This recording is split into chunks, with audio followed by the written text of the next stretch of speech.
There we go.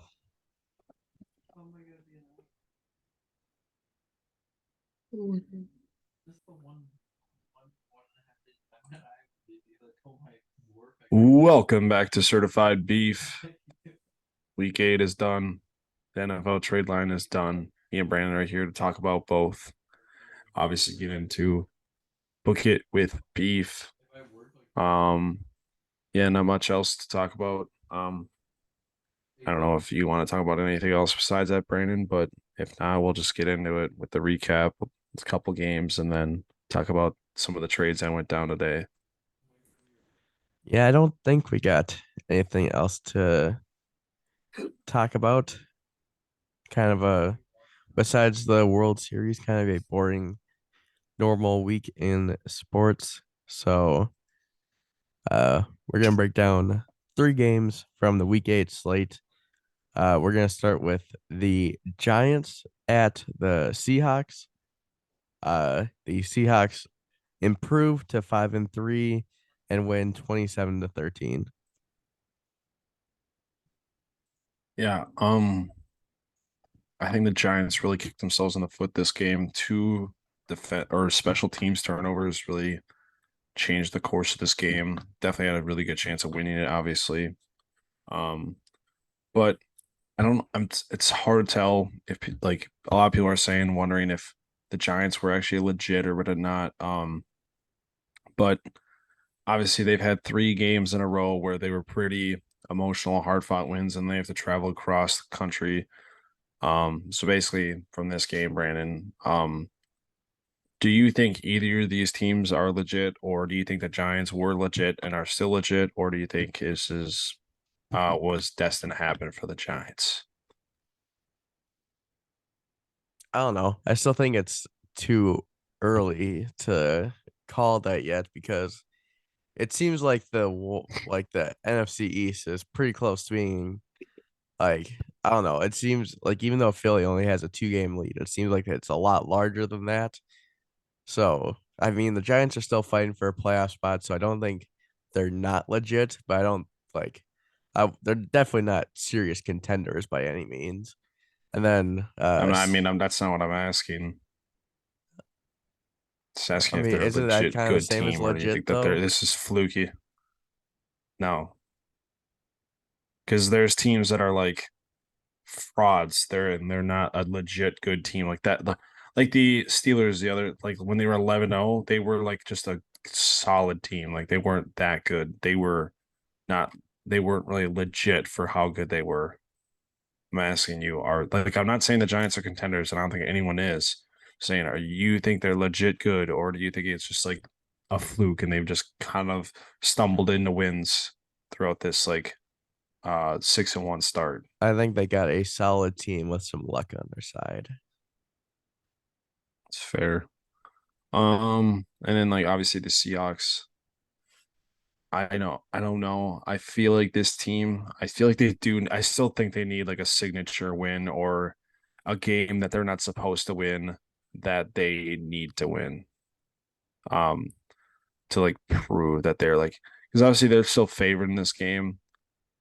Doesn't I'm not saying I'm taking anything away from them, but I still feel like they need that one win that will set them over the edge. And I, I know that they beat the Chargers, but like you said, we don't know if the Chargers are that good. I still think the Chargers are a solid team. I just think that they're way too inconsistent as a team. But other than that, I just don't think the Seahawks have really beaten anyone outside of that to where we can be like, oh yeah, they're a really good team. Plus, I don't know about you, Brandon, but I feel like with the emergence of Kenneth Walker, and obviously Gino's numbers have taken a little bit of a hit. Like he hasn't thrown for as much as he was before. Do you feel like this team, especially now that they have a solid defense, it seems like, do you feel like this team is going to trend into what they were towards like the the couple years after the Super Bowls where they ran the ball a ton, tried to rely too much on that defense and didn't pass the ball enough, especially in the NFL these days where you have to pass the ball a lot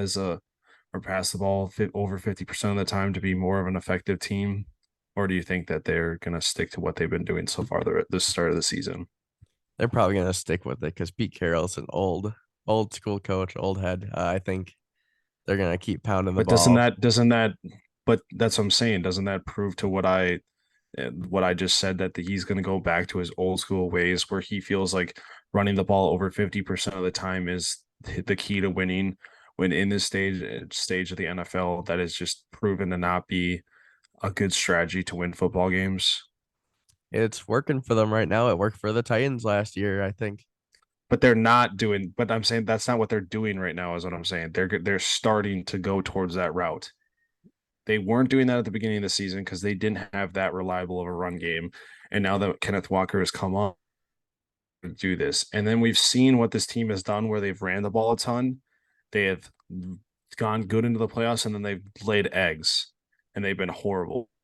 I still think Pete Carroll is one of the worst offensive coaches in the NFL, and I'll stick by that. He's not a good offensive coach. He's very much a defensive coach, and his ways of coaching are very old school and outdated.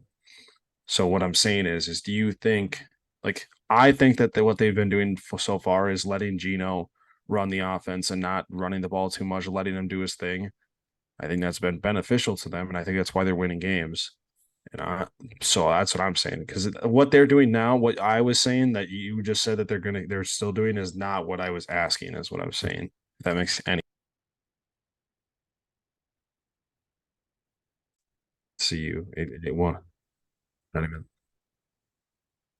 So basically, what I was asking is, do you think that Pete Carroll is going to go down this route like we've seen him before, um, like he did with Russell Wilson, who I think is a better quarterback 3 to 5 years ago than Geno Smith is now still. Do you think that they're going to go down this route where they've continued to struggle in the playoffs, make the playoffs, and have I don't know. I like we've seen Pete Carroll rely on his defense too much and not push the issue on offense. So do you think we're going to start seeing that again?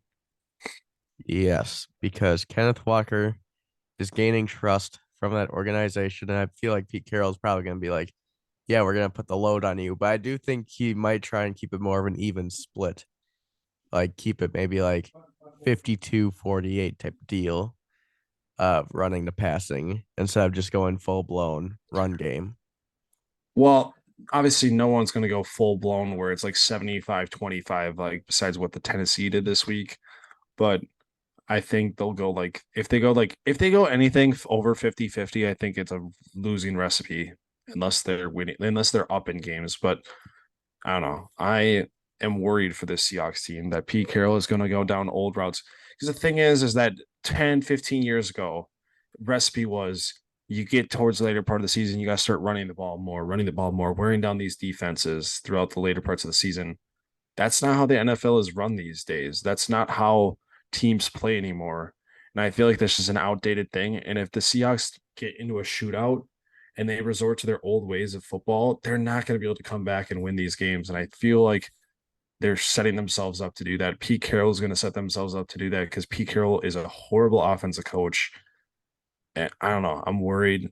I'm worried for the Seahawks team because I think that they are a frisky team. I think they can beat teams that they shouldn't. I think they have the ability to do that because I think Pete Carroll can coach these guys up. That's what he's good at. He's good at getting at, but he's a horrible offensive coach, stuck in his ways. And I know that he's defensive wise, whatever, it doesn't matter because you can run whatever defense you want and be stuck in your ways. But offensively, you have to adapt. And I don't think Pete Carroll's very good at that. And I'm worried for this Seahawks team. I think this Seahawks team might start spiraling. I don't know, or they might get a signature win or something. Either one. I think there's no in between. I think they're going to start spiraling out of control down the stretch, or they're going to get get a signature win and show that they're for real. No matter how they finish, they should be happy about what they're doing though, because no one expected them No, to no be doubt. like I don't think many people expected them to get even 6 wins. So No, no, for sure. I mean, great season so far. Plus they have two first round picks. The first round pick they're getting from Denver is actually going to be better than their first round pick, which no one thought was going to be true. So most likely going to be better.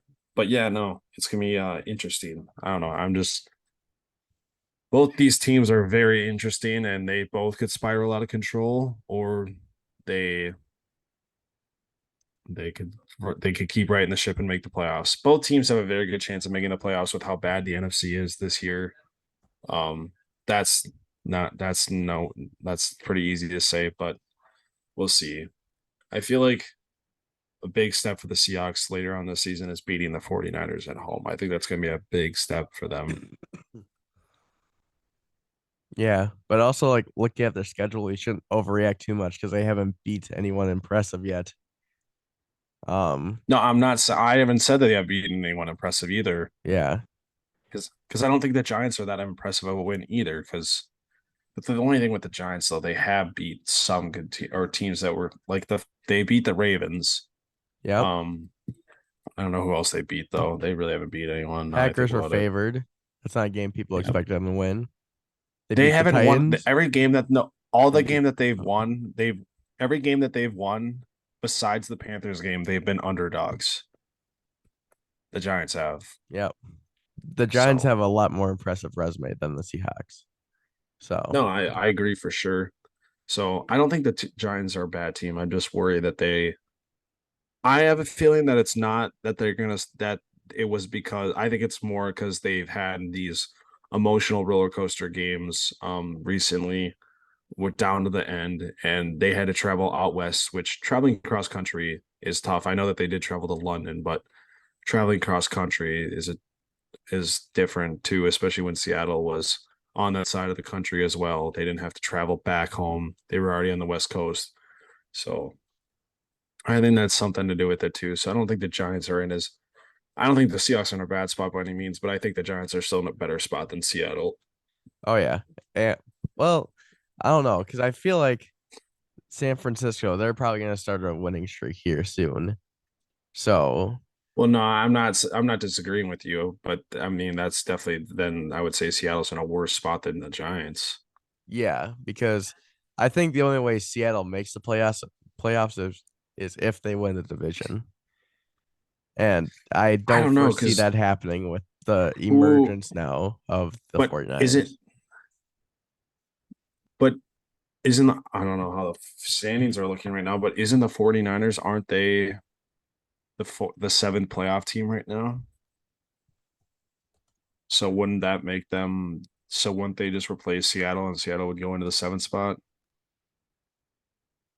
Yeah. Let's see. So yes. So right now Seattle would if they 49ers were to overtake them, they would flip with the 49ers. And the Commanders are sitting below the 49ers right now and the Rams. So I'm not so worried about it. I think Seattle's got a very good chance of making the playoffs still. Fair enough. But plus they do have to play the Rams twice still. Yeah, but that series usually gets split. So Yes. All right. next game, going to upstate New York, Buffalo versus the Packers, prime time Sunday night. Uh, and the Bills beat the Packers 27-17. Damn, it wasn't much of an ass whooping as I wish it was. Um, Still kind of was in a way. Um, the Packers actually started to do what they should have done a while ago is run the football, but they did it too much. They ran the ball too much this game. It was kind of pathetic today to watch the Packers be down 17 points to the Bills and continue to run the ball like they was it were they down seven? Yeah, they were down 17, I'm pretty sure. And they were just running the ball the whole time. It was only like I think it was like the end of the later parts of the third quarter, the start of the fourth, and they just continue to run the ball. And it's like, are you guys just not trying to win this game, or are you just happy that you're not getting absolutely destroyed? Like I was just confused. I thought that was pretty pathetic of them to not even look like they're trying to win the game. It's like you guys literally look like you don't even care to win this game. That was kind of stupid to me. But I mean, they finally did what they should have done a long time ago. And guess what? It still didn't do anything because they're not good. They weren't even close in this game. They didn't even come close to winning this game. And I don't know, the Bills are just insane because they scored 24 points in the first half and then they scored three and they still pretty easily won this game. So I think the Bills are just a force to be reckoned with. Yeah, I don't know. It's hard to believe that with how the Bills played in the second half and the Packers generally played a better half than them, that they still only ended up losing by 10. Yeah, Bills just are really good, and the Packers are just pathetic of a team. Just absolutely pathetic. It's getting ridiculous. Like, you guys need to step your shit up because no one wants to watch you anymore, especially when they have to play the Eagles in prime time. God damn, is that going to be a bad game? Holy shit. Bills didn't cover, so it doesn't matter. Okay. Oh my God. Don't be that guy. Uh, I mean, the Packers got the running game going. They had a couple of nice drives, but not too many. Obviously, not enough to actually win the game.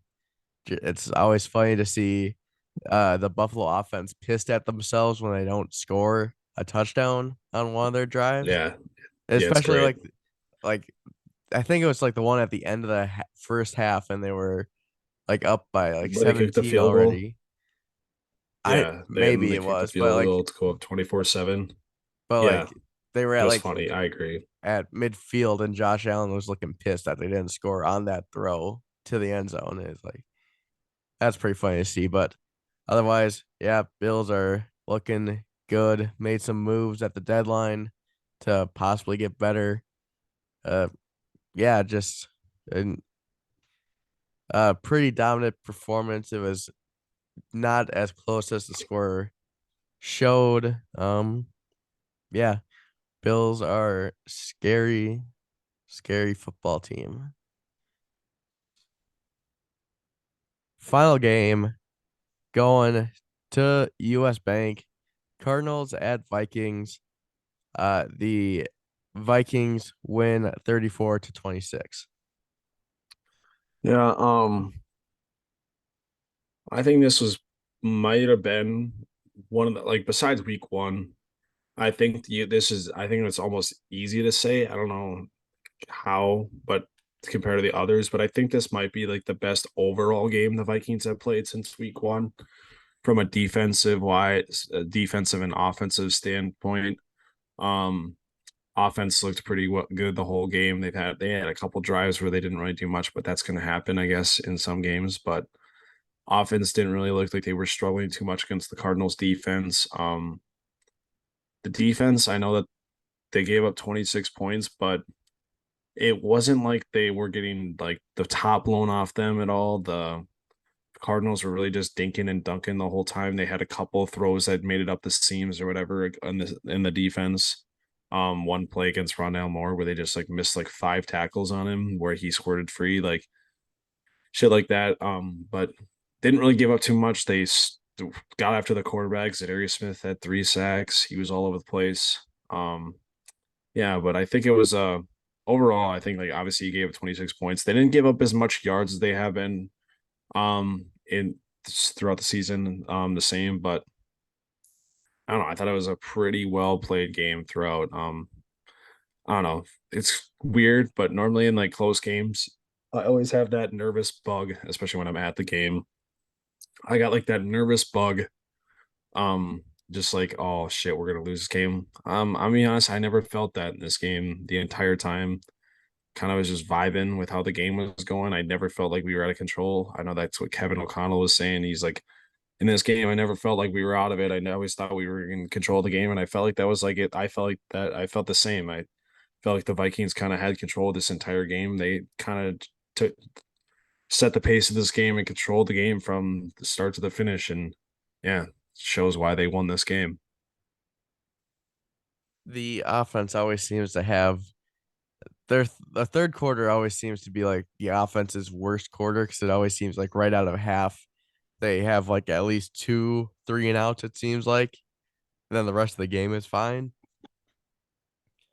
But if we can improve on that, I think this team would be uh in contention for the best team in the league.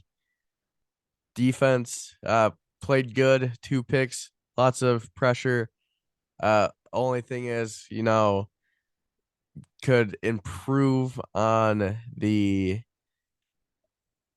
I guess, like the protection on screens, like getting to the guy a little bit quicker. Because it seemed like Rondale Moore had like 5 or 6 10+ yard screenplays, which Yeah, got a little but insane. yeah, I feel like that's just more like you're not. I feel like that's just something that they schemed up against us that you're just not ready for. Because I feel like even though like they kept running that play over and over again. I feel like it's hard to like key in on that every single play. Right. Yeah, you do I have to be very sure that it is a screen because otherwise you're gonna yeah, get burnt. yeah, exactly. So I think that was more just like the Cardinals trying to exploit something that we had in our that they saw in our defense more than that it was like we're not good. Like, yeah, there were I agree. Like there were some plays where it's like, damn, but I mean, when you have like a certain amount of guys on one side of the field and you feel like you can exploit it, you run a screenplay. I mean, that's just kind of Mm-hmm. how teams do it nowadays, especially if it's an RPO too, which I think a lot of those were RPOs, or some of them at least were RPOs, so it could have made a big difference too. Oh, what was it? There was something else. I don't remember. But the But defense, yeah. um, you already said they got 2 picks. Oh, yes. I'm surprised. I know you mentioned this at the game, but I'm surprised that there was not a lot of QB spies on Kyler Murray because it would get frustrating watching all our dudes like Yeah, doing good coverage and stuff like that, and then seeing him scramble out of the pocket for I don't know how he never really ever got a first down because it seemed like he always got past the line to gain, and then he yeah. just like step out of bounds a little bit early. So I don't know. Yeah, because what made no sense, because I felt like when we were in man coverage this game, I felt like they really didn't do much on defense. And that's when you run a spy is when you're on man defense. And then I don't understand why they would constantly switch the zone. And then that's when the Cardinals would put a good drive together. It's like I don't understand it either. They were getting pressure with four, and that forces them out of the pocket. And that's where the spy comes in. It really made no sense to me why they weren't spying him.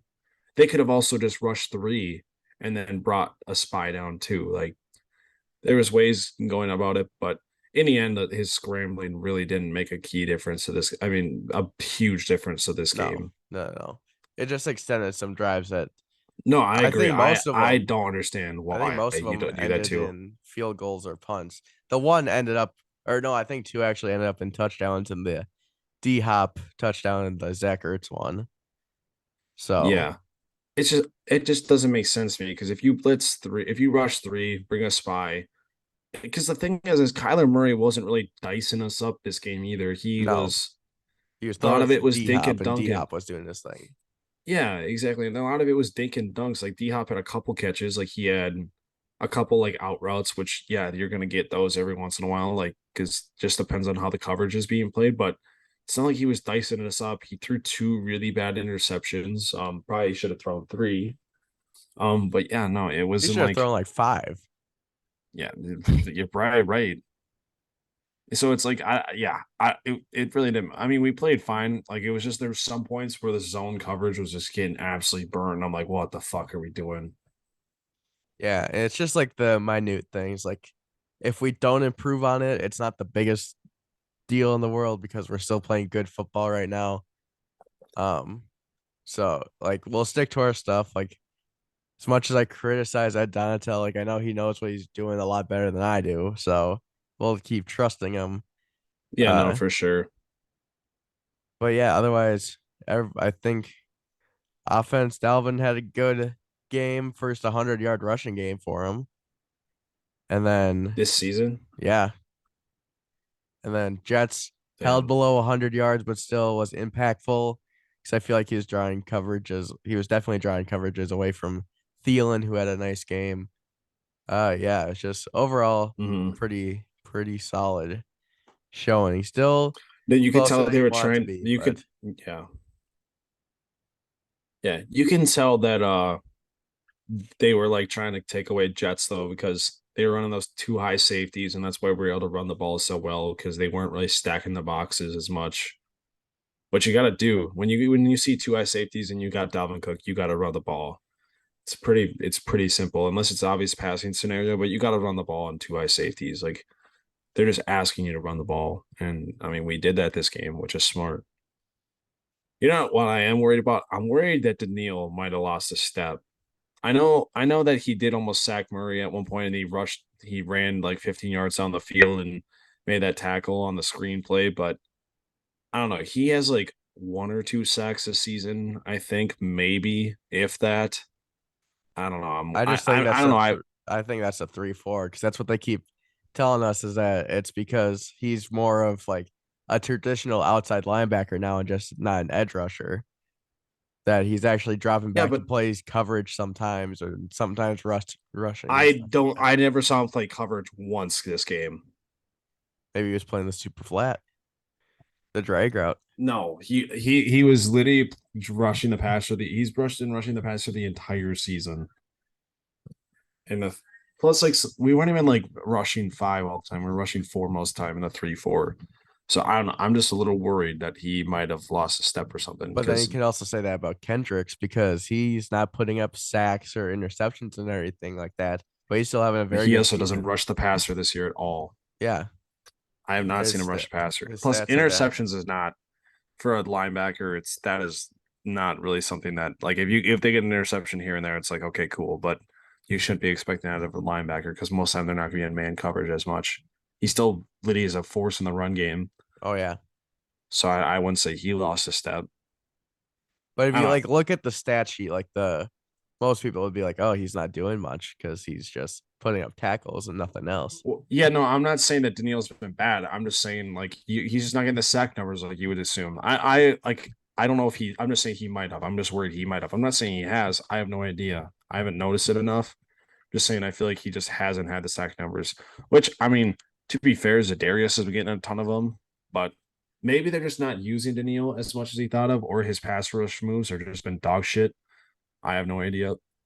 But the 3-4, I don't know if it's necessarily Daniil's strength yet. I'm trying to figure that out.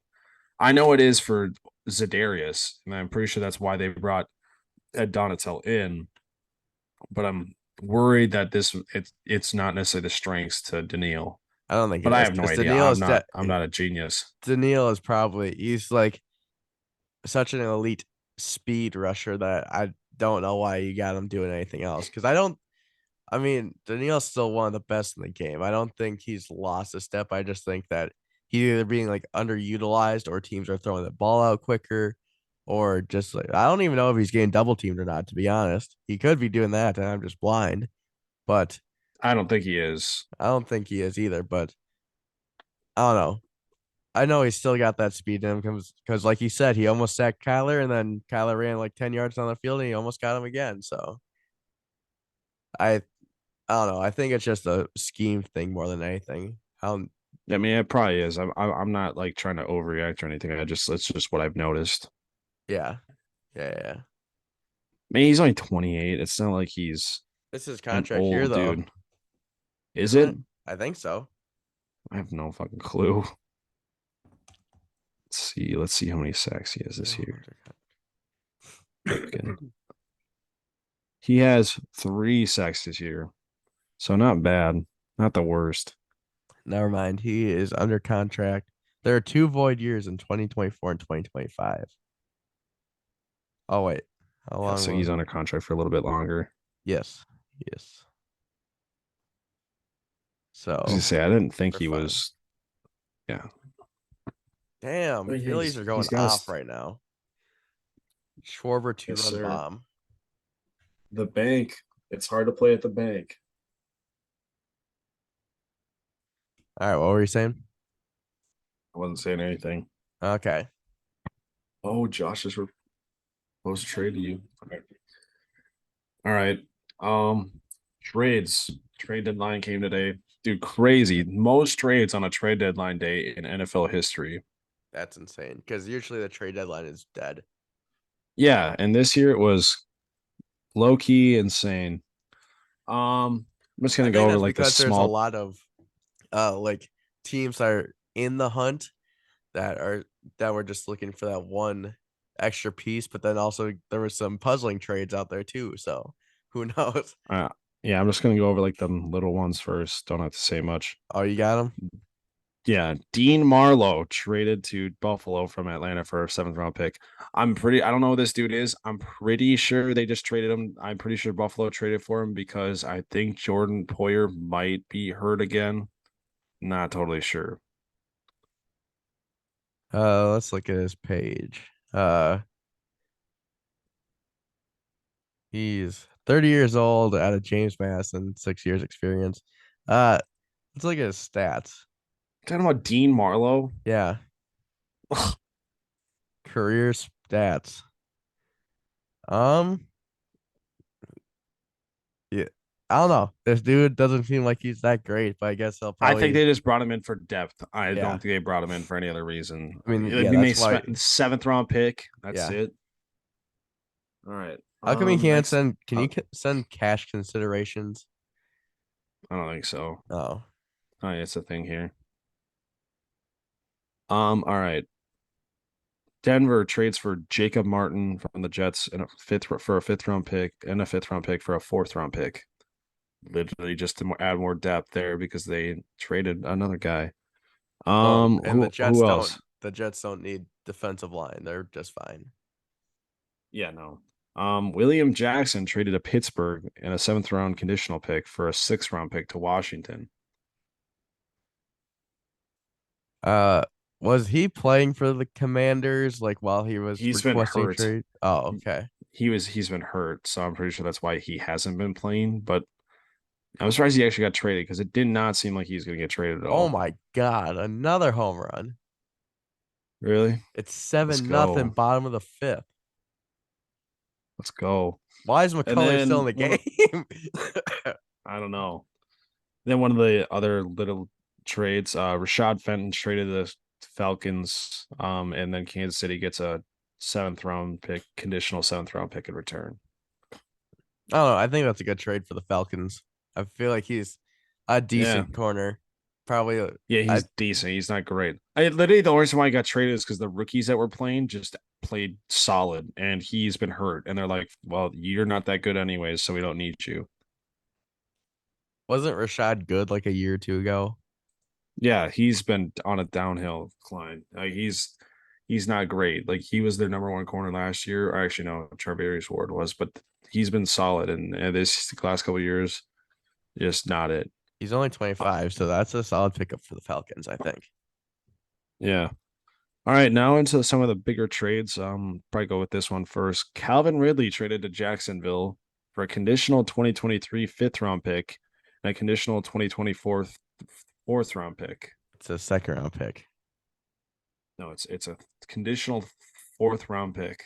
Mine says 2023 conditional fifth and 2024 conditional second on the NFL site. It's not. I know that for a fact. It's because it's a fourth round pick. It will turn into a second round pick if he signs an extension with the team. So it's Okay. conditional to become a second round pick. Okay. I And did then not know. it's a third round. The round five pick will turn into a third round pick if he's on the roster next year. Hmm. I did not know Calvin Ridley was on the trade block. I think he could have been another like when he came back next year. I feel like he would fit in just fine with the Falcons. Like I feel like he could have been part of that turnaround, but they're just like, nope, you're out of here. It's a puzzling trade for the Jaguars. I don't understand it fully, but Get a regarded top 10 receiver you think he's top 10 when he was playing. Yes. for 1 year? Yeah, he's 27 now. I mean, I don't know. I I just don't mean, know what did to you not believe know he was in. going to get traded before he got suspended? I knew he was on the block before that, but I didn't know that anybody would want him now that he's suspended. He was going to get traded to the Eagles, but the Falcons knew about his suspension coming, so they didn't trade him. Oh, So he was going to get traded no matter what, probably. It's just if anyone called while he was suspended. hmm. But he was going to get traded before the season even started too during the off season. That is true. So I know I just remember seeing that he was going to get traded to the Eagles, and then the Falcons weren't going to be shitty about it and trade him before the suspension came out, so they didn't trade him. I don't know. It just seems like a weird move for the Um, Jaguars. I mean, get a better receiver than Marvin Jones. I think he's better than Zay Jones. Plus, like, he's not even really. He's not on a contract. He's not on a huge contract, so it doesn't really. Why not take a flyer on a guy? I guess. Might as well. It's like the worst that they give up is they don't even have to sign him to an extension either because I'm pretty sure he's under contract next year. So they don't have to sign him to a huge extension. They can only have to give up a third round pick for him and a fourth rounder if they don't sign him to an extension. It's pretty much just a rental for next year. I don't know. I think it's a good move. This guy, I would say, is at least a top 15 wide receiver when he was playing. He's better than Christian Kirk, I would say. Who knows after this, like after this season, but I don't know. Might as well take a guy. Your team is not going to be good this year, so you might as well look to next year.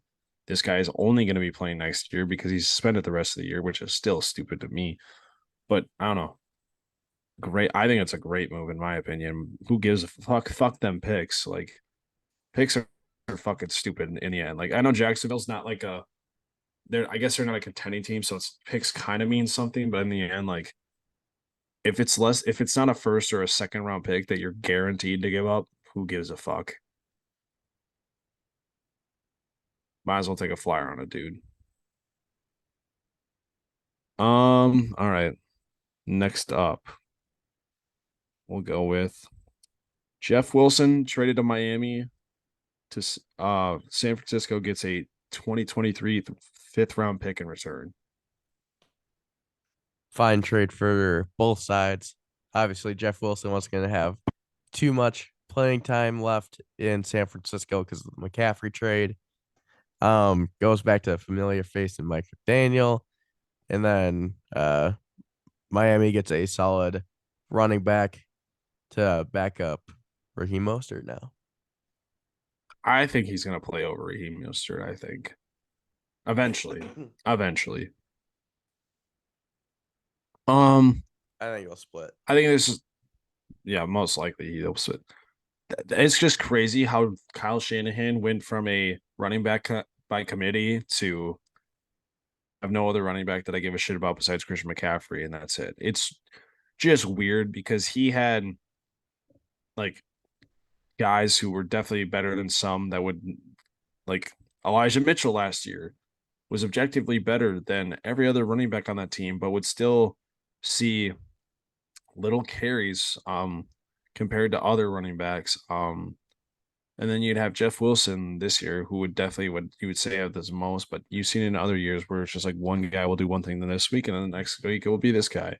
Now, obviously, Christian McCaffrey makes a different story when you have a top five running back. So, but yeah, just further proves that that backfield is Christian McCaffrey's with little to no competition.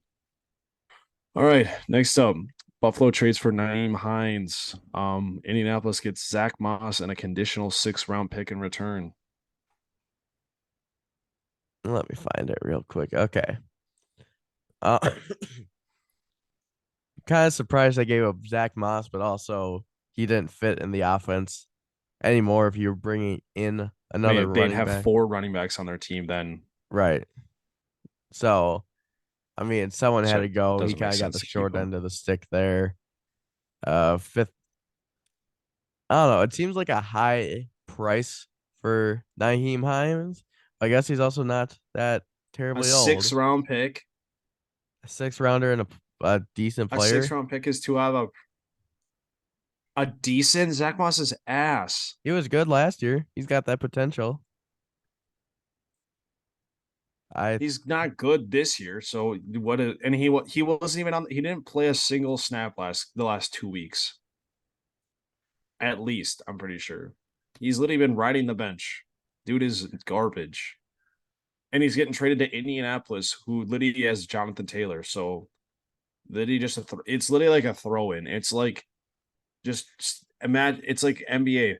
Here, I gotta match your salary, so I'm gonna throw this guy in. This guy's not gonna play a single fucking minute, but I'm gonna throw this guy in just to complete the trade.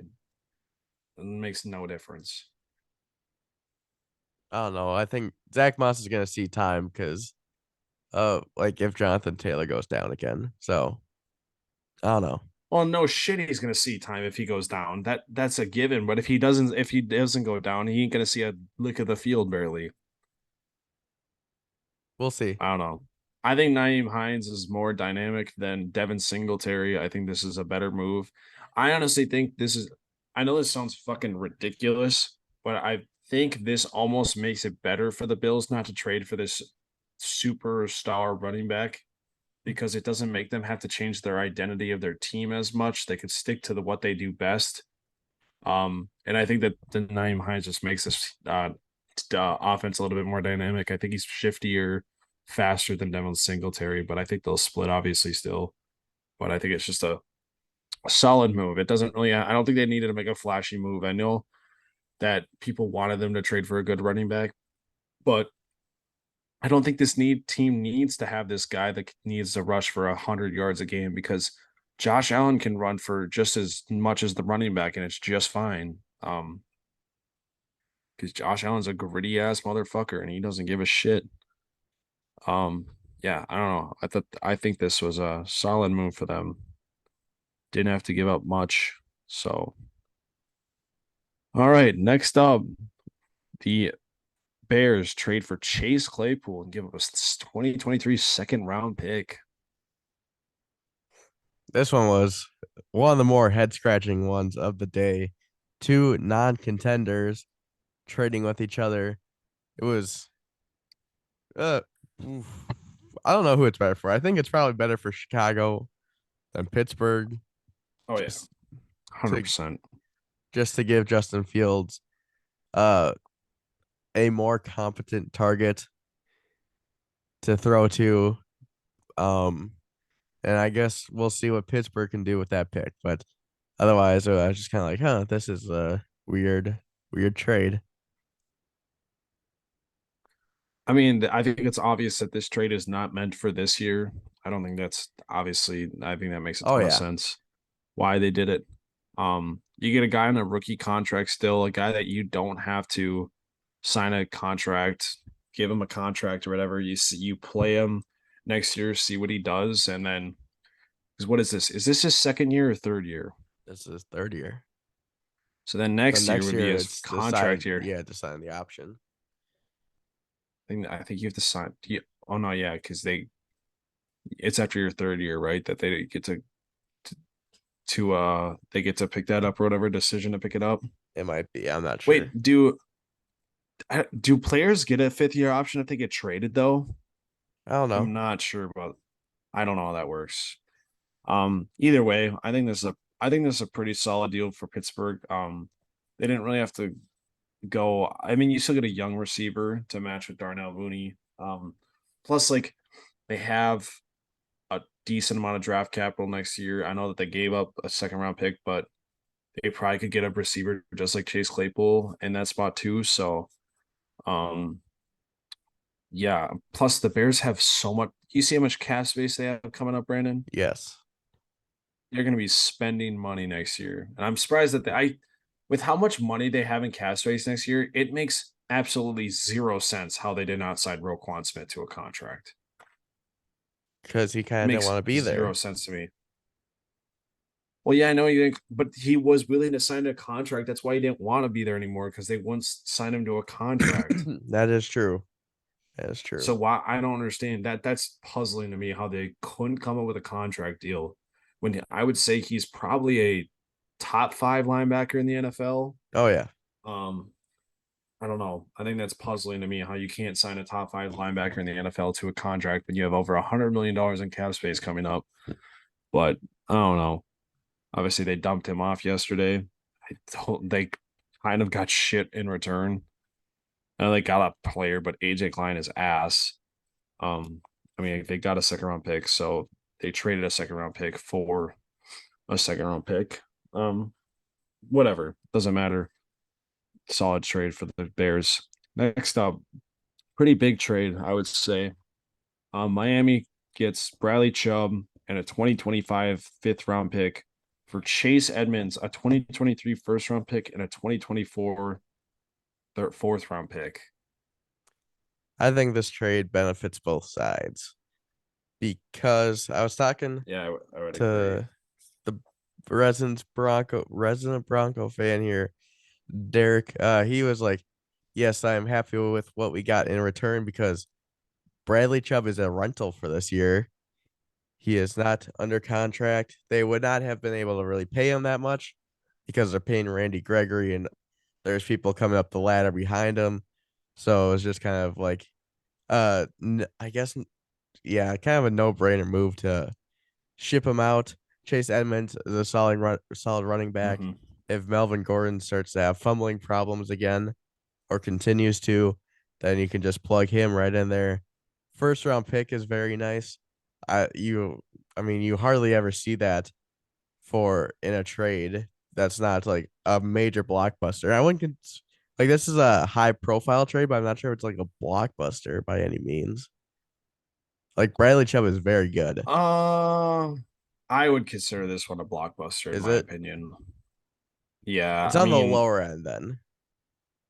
well, no, for sure. But I don't think you're gonna get away for because the thing is that it's a positional based thing. Yes. Um, is you just got to look at it like where does the money go to in the NFL? Money goes to your quarterback, your receivers, and your pass rushers.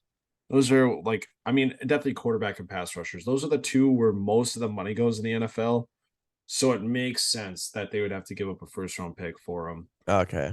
Um, I mean, that's just how I see it. I don't know. I think that's kind of what I've heard like around the league is why they would have to give up a first round pick is because that's where money goes in the NFL is towards those two positions. Yeah, I mean, I would say in my opinion, I think that the Broncos got a little less than what they could have.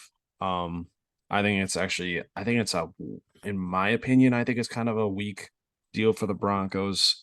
Chase Edmonds is fine, but it's like right now they said that they're going to use him in third down. He's gonna be useless next year when Javante comes back, unless they get rid of Melvin, which I'm pretty sure they will. So maybe he'll be this guy behind Javante, which doesn't mean much, but I mean, first round pick, and then you don't get another pick till the next year. Plus the first round pick is the 49ers first round pick. So that pick could turn out to be a late first rounder. That's their only first round pick. That's one of the big reasons why I think they traded him too. Is they don't have him under contract next year, probably not gonna be able to pay him, and they don't have a first round pick. So makes sense to try to pick up a first round pick here. So in that way, it makes sense for them. But at the same time, I feel like they got kind of short into the stick. I don't think they got much in return for what Bradley Chubb is probably worth. I also think it's funny how they said that they will trade him if they lose on Sunday, and they still ended up trading him even though they won. Um, but I don't know. I would assume Miami's going to sign him to a contract extension. It wouldn't make sense to give up a first round pick for a guy that you're not going to sign to a contract. Um, but something they definitely needed. They only have 15 sacks on the season through 8 weeks. Pair him alongside Jalen Phillips. But yeah, because they seem like a team that could contend in the AFC this year. So they definitely need a guy that can go sack the quarterbacks of the likes of Josh Allen, Joe Burrow, Lamar Jackson, and Patrick Mahomes. So makes sense for them to make this deal. Go get a guy that can be a game wrecker. So is Melvin Ingram getting the short end then? Is he kind of getting it I phased mean, out? no, because he kind of only comes in on third down. No, I think he kind of comes in on third down. He kind of does what like Za'Darius does, where he kind of like goes outside and then he also goes inside on pass rush sometimes. So I don't think Melvin Ingram's on the field like 24/7. So I don't think it's gonna make much of a difference for him. No, but you So got I both wouldn't of say the he's gonna get the edges short end of covered the stick. already. But what I said, do you just hear what I said? Yeah, like He goes out up the middle sometimes. plays He defensive lines up tackle. inside a lot of the times, actually. Yeah, he kind of plays that like bull, like I don't Mm. know, like he doesn't. I think he like stands up or whatever. Like that's kind of what he Oh, does now because they already have like Emmanuel Agba and Jalen Phillips on the outside, so he doesn't really have a spot on the outside anyways because they have guys that are the traditional pass rushers like that. yeah. So he had to adapt, and that's kind of what he's been doing. So I That wouldn't say he gets the short end of the stick. Plus, he only really plays on third down. That line is scary. Yeah, we'll see. I feel like Bradley Chubb though has tendencies to be phased out of games very quickly. But we'll see. Maybe Miami will turn him around. Not saying he's not bad. All right. Last one. Minnesota Vikings trade for TJ Hawkinson. They get a 2023. Wait, what? What? This is definitely not. Wait, can you read it? Because this website that I'm looking at definitely doesn't have it right. I don't think. Vikings received TJ Hawkinson, 2023 fourth round pick, Oh, 2024 I am reading this conditional right. fourth round draft pick. Detroit receives 2023 second round, 2024 third round. Okay, so I definitely did not read this trade right at the beginning. Damn, we did. I don't feel like we had to give up too much. But I mean, honestly, nah, I'm not mad about this at all. I don't know how you can be. I'd say you get a. I don't know what TJ Hawkinson is considered. I don't know, top 7 tight end in the league. That I also don't know doesn't seem some that terribly hard to do. I'm sorry. In today's game, that does not seem that what. terribly hard to do. Be a top seven tight end. Yeah, but I feel like he's objectively better than a lot of the other guys. Like I don't know. Like obviously you have Kittle, Andrews, Kelsey. Yeah. Who else Waller. is better than him? Waller. I don't know. I don't know where to rank Waller anymore. He's never on the field. Yeah. Is that it? Is Goddard, that all? Is that all we think? Ertz. Goddard? I don't know. I'm just throwing No. names out I there. want. No. Yeah. I. I. I can't even think. So he might be a top 5 tight end. I have no fucking clue. Either way, it doesn't seem like we gave up too much for him. Upgrade over Irv Smith by far. He's out for another 8 weeks. Get him the fuck out of here. I'm sick and tired of his shit. Um, Not that it like he has control of him getting injured, but it's like I don't need you to waste a roster spot on my team anymore. We spent a second round pick on you a couple years ago, and you've turned into nothing but a waste of space. TJ Hawkinson's under contract the next couple years. Just makes the offense more dynamic. Kirk Cousins, I don't know if you saw his stats, but out of all the out of all quarterbacks or whatever throwing to tight ends this year, he has a 30. He's 30th in QBR and 33rd in another stat out of 33 quarterbacks. So that's how bad our tight ends have been. They've just not had the production that you need out of a tight end. Plus, when Kirk Cousins had a good tight end in Washington, that was his favorite target in Jordan Reed. He threw to him all the time, and I feel like since he's been in Minnesota, he hasn't had that tight end that has been as reliable as that he can go to. So, hopefully, this makes. I mean, not saying that Kirk Cousins is bad, but having that tight end is always a good thing to have. Yep. I'm assuming that Hawkinsock is a better pass or just a better blocker in general than Irv Smith. I think he's a bigger dude. If I'm not mistaken. Just overall, I think a good trade for the Vikings. Didn't give up a lot to get a solid player. Um, yeah, just I did not think tight end was a spot we were gonna go after, but I'm glad we did. I wonder how he's gonna fit in this upcoming week against Washington. Wonder how much we'll see him. We'll probably see him a good chunk because I mean he got traded on Tuesday and it'll be a Sunday game. Yeah, he should be in for all of the plays, I would think, that involve him. He'll So be in a decent amount. It just depends on what our. It also depends on what our game plan is. It depends because if we're yeah. running the ball a lot, I don't think he'll see the field too much then. Well, But it's because an he's obvious kind of like passing a downs, below he'll be in there. average pat or run blocker, isn't he? Just kind of average. I would say. I would think. Yeah. Also, I have no idea. I Washington don't watch does Lions have games. good linebackers in Jamin Davis and Yeah. Cole Holcomb. So we'll have to see how he gets in there. But I'm sure he'll get at least a couple catches this upcoming week. Yeah, I don't think this is. I don't think I'm not. I'm not too worried about what he does this week. It's more the upcoming weeks. Oh It's yeah. kind of big.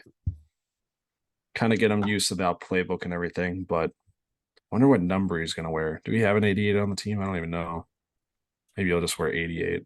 I don't think we do. I don't I know. don't think we do either. America loves Iowa's tight ends.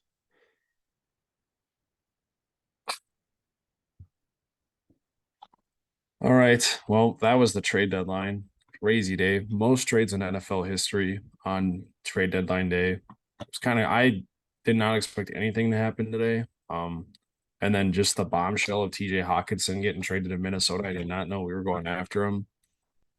But obviously we weren't really going after many defensive players because I never saw our names even like linked to anyone. But definitely some big trades, some notable guys.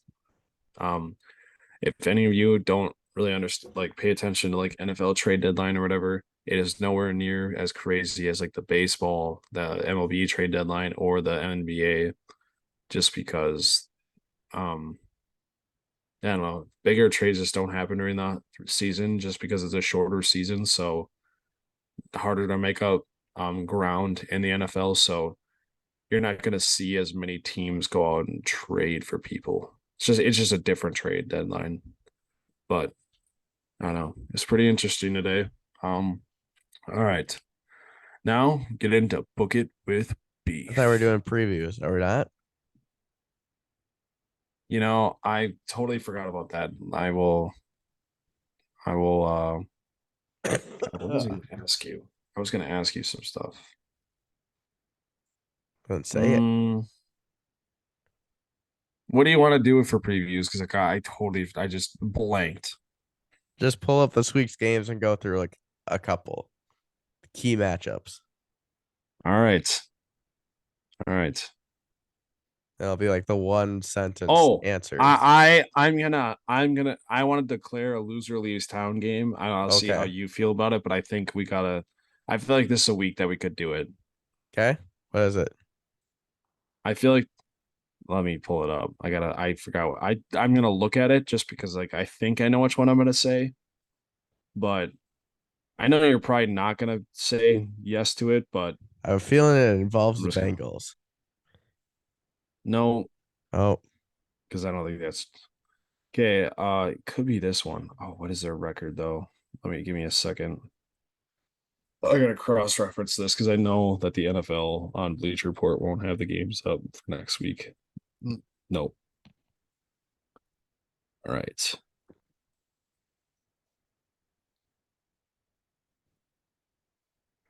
Hmm. Okay, I mean we could do that. We could do a couple, I guess. All right. All right. I'm gonna just say a couple loser leaves town games that I think are loser leaves towns, and you'll tell me. I mean, just if you think so or not. Indianapolis at New England, loser leaves town. no, let me get the standings pulled up. I have a feeling you're gonna say no to this one, but I feel What like did you this say one it is was? definitely a loser leaves town.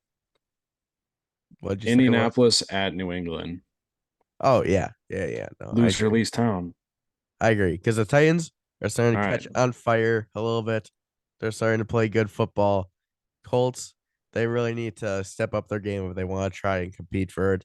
Then the AFC East is just good for some reason, and I think if the Patriots fall to 4 and 5, it would uh almost eliminate their chances, especially if everybody else wins in their division. plus like the wild cards, it's like I think that the wild card teams, especially even the Bengals, who are considered behind them, are a better team than them. So Oh yeah, I feel like it's gonna be harder for them to make the wild card too. yep. Hmm. Mm-hmm. This one is kind of just for the memes. Okay, Vegas at Jacksonville. Okay, I'm just kidding. It's not. It's obviously a loser leaves town game because they're not both are not making the playoffs. Not anymore. We had such high hopes for the Jaguars through 3 weeks or whatever it was, 5 weeks, Yeah, it's three so weeks. sad. All right, now this is a very interesting one. The Rams at the Bucks. Loser leaves town. uh, no, No. If the Rams lose, that's more of a loser leaves town game for them. But if the Bucks lose, I'm still not ready to call it yet for them. So if the Bucks lose, you think that they still have a chance, but if the Rams lose, then the Bucks have no chance. That's what you just No, the said. That makes no Rams. sense. If the Rams lose, they got Win. less of a chance than the Bucks do. If the Bucks lose, did that make sense to you? I don't I kind of it didn't not much, but Like I'm yeah, I saying get that what you're if the saying. Buccaneers I don't lost, it know. would have I less know that like the impact on their division or season whatever. than if the Rams lost. The Rams would be more impacted by their loss than the Buccaneers would be by theirs.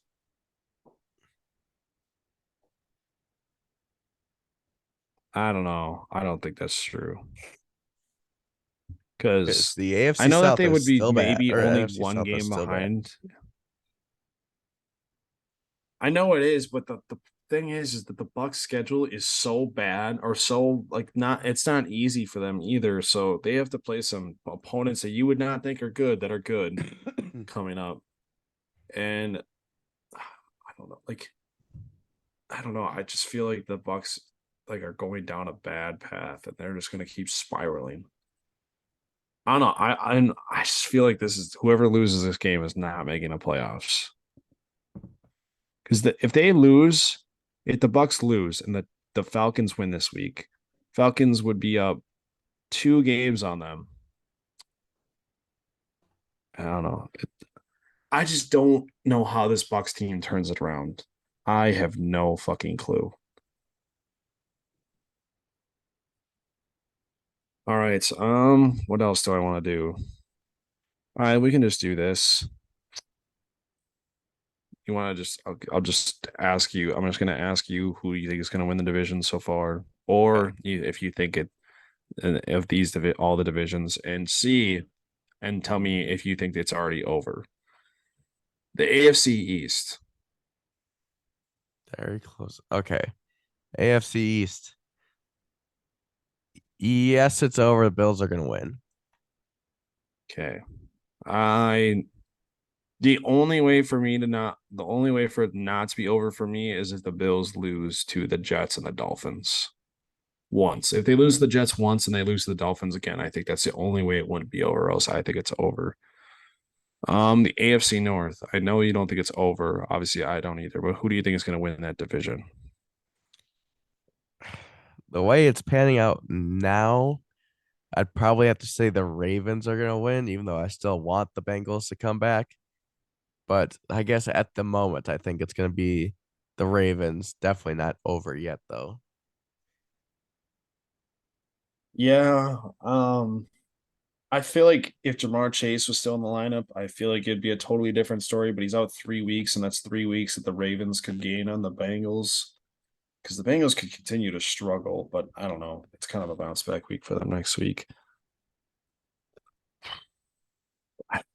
Give me a second. I need to look at the Bengals schedule, and I'd be actually able to give you a good opinion.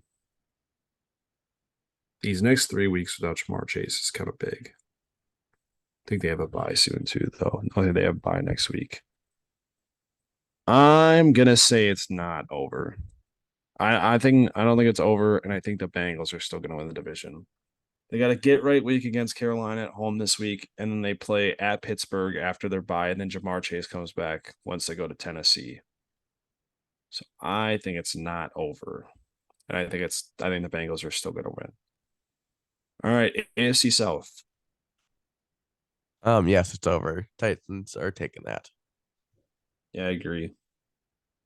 Um, the AFC West. Um,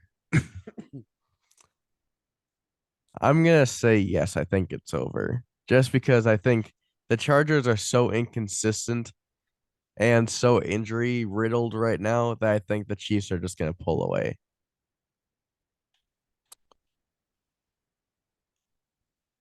I'm gonna say no, and I'm just gonna stick to my take that the Chiefs aren't that good. I don't think they're that good still. And I I think don't I'm gonna think keep any it of the that way. rest of these teams in the division are though. I think the Chargers can be is the thing. I think they get Joey Bosa back, they become a different team. I know that they lost what's his face? JC Jackson for the rest of the year, but Chargers still have to face the Chiefs one more time. So I'm not gonna say it's over. I still think the Chiefs have the best chance to win the division. I don't think it's over because I don't think the Chiefs are that good. I gotta stay on that take. I'm not gonna get off that take until they prove me wrong.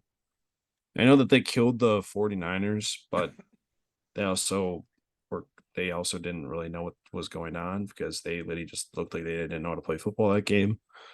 But they didn't look impressed against the. I don't know. Just not convinced that the Bills Chiefs are good. I got to see them play a good team again and beat them handily or something like that. I don't know. I don't know why I can't think the Chiefs are good after what they did to the 49ers, but I just can't. All right. NFC East. If the Eagles schedule is as easy as people say it is, then uh it's pretty close to over, I think. Only way is if they lose two of the division games to both the Cowboys and the Giants. That's the only way that it's not over. Yeah. No, this division is over. The Eagles are gonna win. I think the Eagles are gonna lose a max of 2 games this year. Their schedule is way too fucking easy. All right. NFC South. Um we already touched on this. No, it's not over yet. Just because everybody in that division is awful. So yeah, it's gonna be a battle until the end. Battle of the bad. I don't even know. I can't pick who's gonna win this division. I think the Falcons are the best team in the division right now. I don't even think the Falcons are bad. I think the Falcons are a solid team. They're not bad, but they're not good. They're the best of the worst right now. I feel like they also haven't got blown out yet besides the Bengals game this year. I mean, I guess they were getting blown out by the Rams and then they just came back, but either way, I still think the Panthers have a chance to win this division. I think the Panthers can play some good games, especially That's when how they just sad this destroyed the division Bucks. is. Though, yeah, the NFC West. Um, no, because I think it's not over, but I do think the 49ers are going to win this thing. Mhm. Do you think it's a 2-man race? No, because the Rams could still be good, even though Cooper Cup did go down. It's all you gotta do is flip that switch, I think, and somehow get Stafford to shake off whatever has been going wrong with him. The reason why I don't think the Rams have a chance anymore is because they've already lost 2 of the 49ers. I think that's a huge thing for them. I to have to make up those on the 49ers. I don't think that's really possible. So I don't think they have a chance of winning it. I think it's definitely between the Seahawks and the 49ers. I still think the 49ers are going to win that. All right. And then the NFC North. Yes, it's over.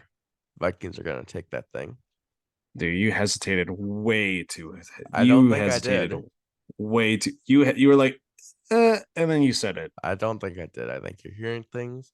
I watched you. I I'm also watched you. focusing on drafting my expansion team in NHL right now, so you can shut up. Oh my god. Oh my god.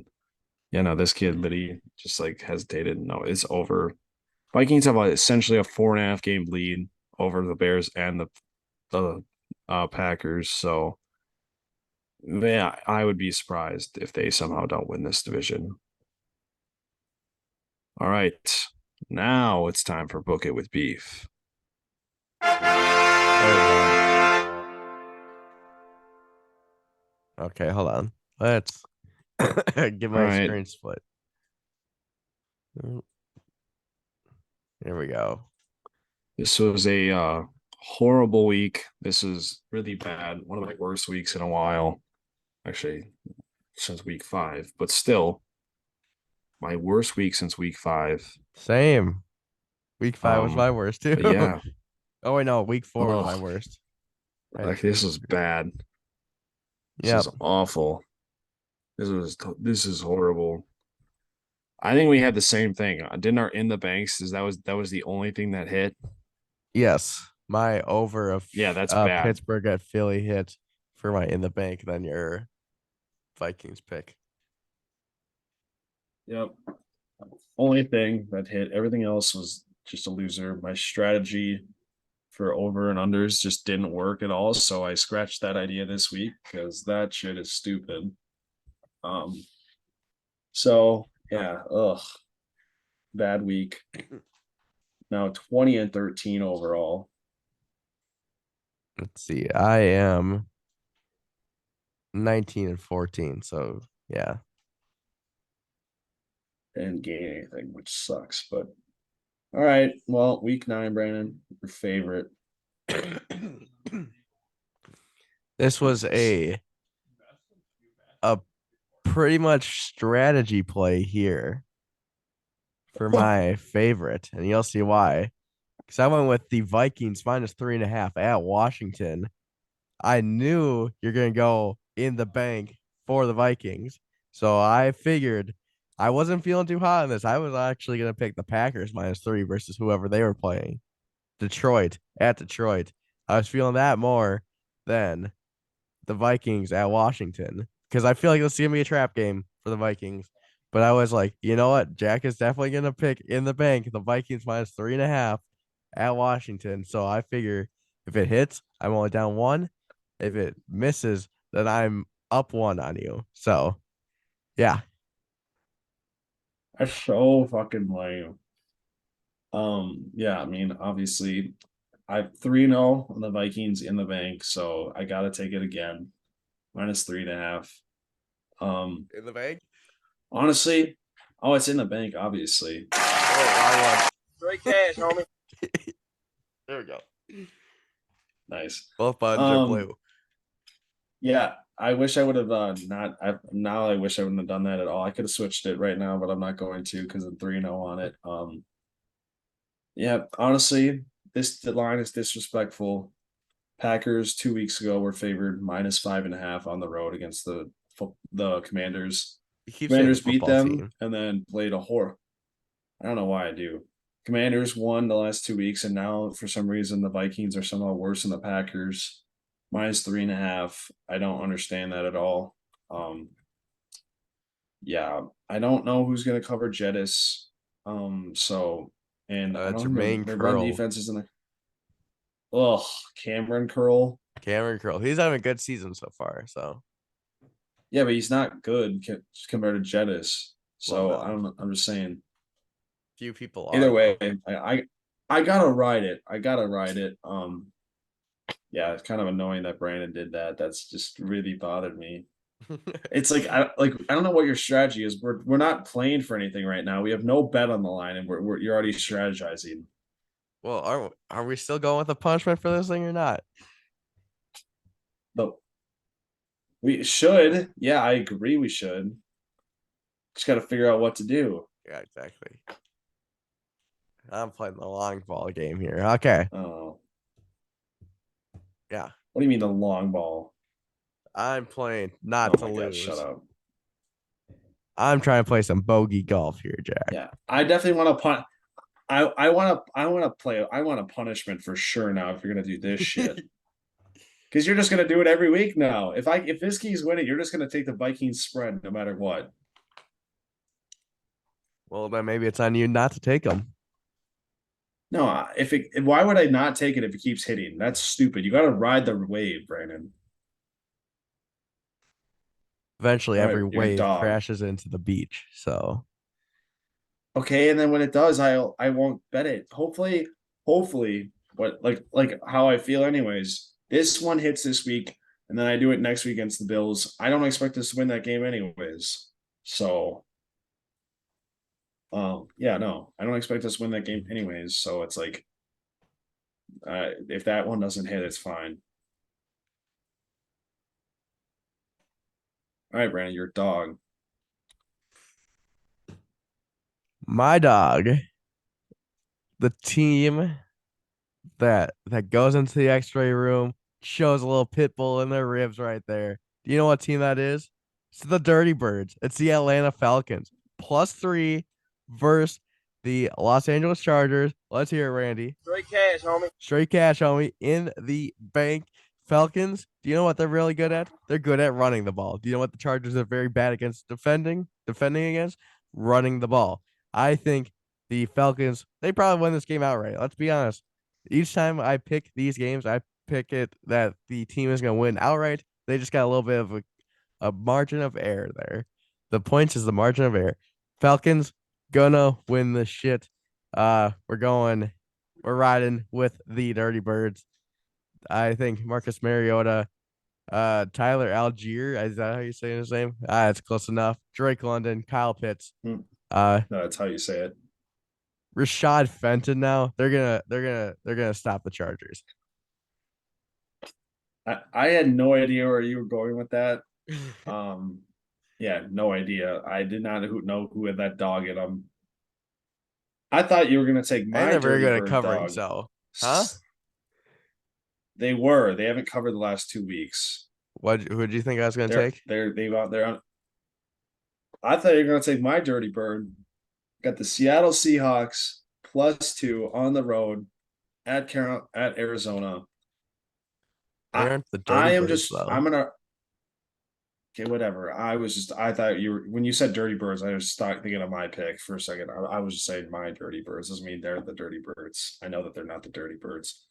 Um, I'm not. I didn't really. I don't know if I like this pick at all. I just didn't really like any of the other ones. There's way too many big spreads that I didn't know. Like I don't know what to think. Like I think the Jets +13 is ridiculous.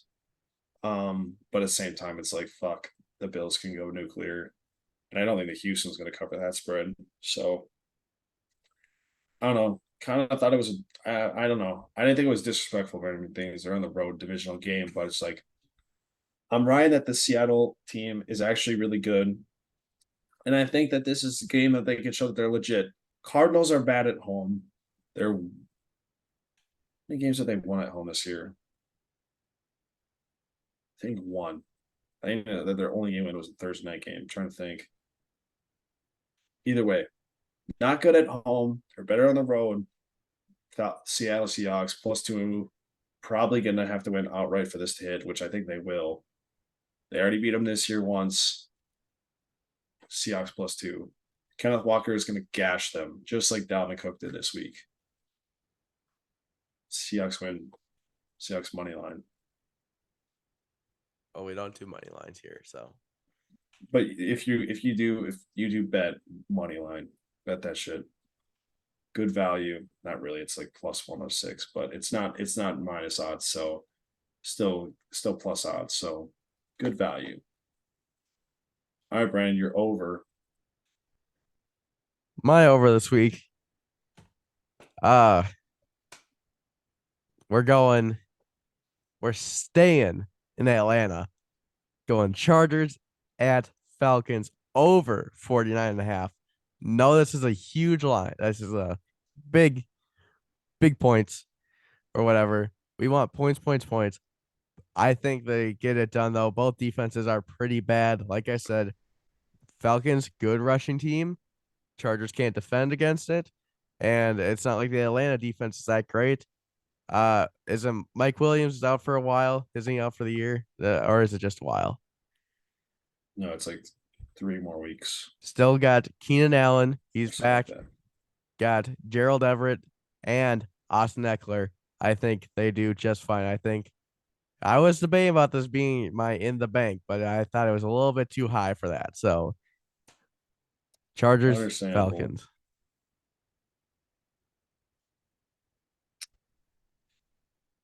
All right. I'm staying at FedEx Field. Vikings at Commanders. 43.5.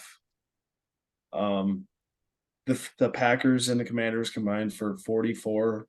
I don't know why the Vikings and the Commanders can't. Vikings have a better offense than the Packers. Um, yeah, I don't know. I think this is a very low line. I think the Vikings are going to put up points against this team, And all Taylor Heineke has to do is put up a couple touchdowns, and I think this shit is cashing. All right. Where You're over, Brandon. What's you? I mean, you're under. You're my under. What you under? got? Feel like he might have this one too, but I'm not sure. We're going with the Raiders at Jaguars under 48. I feel like both teams are just not going to put up any points at all. So yeah, pretty easy pick in my opinion. Yeah, I got the same thing. Kind of disappointing that we had the same thing, but For two this of game them. is going to be gross. It's going to be so bad. This game is going to be so gross and so disgusting. I don't. It's going to be. Ugh. Ew. Uh, I don't even. This game is going to suck, Brandon. Is it? Wait, have you ever bet? Yeah, it's just going to suck. I think. Have you ever done an in the bank as your? Oh yeah, never mind. I was going to ask you if you ever done it as your dog, but we did the Giants the other week. Let's see. I've got it written down now. I like what I am for the in the bank breakdown. So my favorites, I haven't been a favorite for in the bank yet. I'm 1-1 on dogs, 1-0 on overs, and 2-0 on Oh, I unders. did not do it that. I did not do that I just did much. it today, a All I second know. ago. Well, actually, no. Now I think about it, I can just look at it. I'm 3-0 on favorites. I think. Yes, three. No, wait, one. Wait, what? Oh no. Wait. One, two, three. 3-0 on favorites. 0-1 on unders. Or 0 yeah, 0-1 on unders. And then 1-0 on dogs. So 4-1 overall. Very good in the bank. What is your overall record? In the bank, 4-1. Yeah. Damn it, dude. Why the fuck are we doing like the same shit? It's so annoying. We're not. It's No just that both of them are separation. hitting. We've only done I mean, one like, the same in the bank, and that was the Giants last no, week. but I mean, like, Or why two. is our outcomes the same? Our outcomes are just always the same, Because we know what and we're it doing. sucks. We know what we're doing. Okay. Don't get it too far ahead of yourself. We know what we're doing. That's why you We tune literally, into here to get the best bets every yeah. week besides Barstool Sports Advisors. Book it with Shout Trent outs to sucks. Fine. Don't. Shout outs to Finer. Oh my god. Book it with Trent sucks. He has the worst picks ever. Um, One thing I'll never do if I ever bet my picks, I'm never gonna parlay them because I don't think I've ever gone 5-0. So never gonna Neither do have I. that. I haven't gone 4-0, I don't think. You, I mean, I don't think I ever did either. I've gone 4-1, but I've never gone 5-0. Right. If we were doing three leg parlays, our best bets, then you could take it, but not uh then you could parlay it, but not the whole thing. I think if I ever parlay any of this stuff, it's only gonna be two. I'm gonna put my in the bank in there, and then I'll put another bet. Well, yeah, you better put your in the God, I'd bank be up in a so many parlay. freaking units. I'd be up so many units right now. It's ridiculous. So many units. I would be up So annoying. I'd be up 5 right now. That's not how that works, but that's good. Isn't it? How's it not? I'm 19 and 14. It's based off the line. It's based off the lines. Like betting lines, I'm saying. Like you've won five more bets than you've lost, but I'm saying Yeah. your units would be different. It wouldn't be five. It would be probably less because a lot of those bets would probably be minus money or minus odds. So you'd be getting less units than you win, than you bet.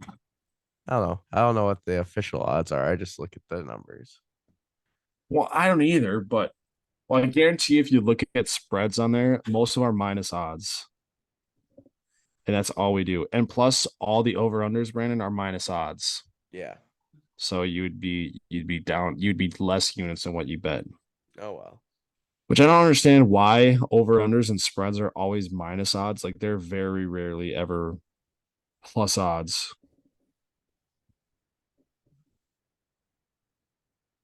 Damn. Texans are plus 575 money line. Take it. Good value there. No. Why would I want to do that? Can't believe the Packers are favored this week. Oh my God. So bad. I was going to take the Lions, but when they traded TJ Hawkinson, I was like, nope, not taking the Lions. How many of your bets actually changed this week, Brandon? 3 of them. All of them What did except you for the have? Vikings. Uh, it was Vikings was three. Oh, it was 3.5. Atlanta was plus 3.5. The over went up by Mm. 0.5 and the under went up by 0.5. So not a terrible much, but that's still like it'd been nice to not have the pushes and stuff like that in there. So Yeah, I mean, fair. But I mean, I didn't take anything that. I mean, I guess you copied me it's not like with I the went up. Vikings. It's not like one went up to like a four, like went up 4 points or whatever like that. No, it's just half points. Well, no, they don't normally change that much in like a day. They only change like a point 0.5 or maybe one. I was just surprised to see them get I don't changed think they already. could. They do that a lot. They change like daily. Like the Lions and the Packers and the Lions spread was at +3 yesterday, and it went up to +3.5 because of the TJ Hawkinson trade, I think. I don't know why the Vikings spread didn't change. It's kind of dumb. I don't know. It's whatever. Well, I think that's gonna do it for us here at Certified Beef.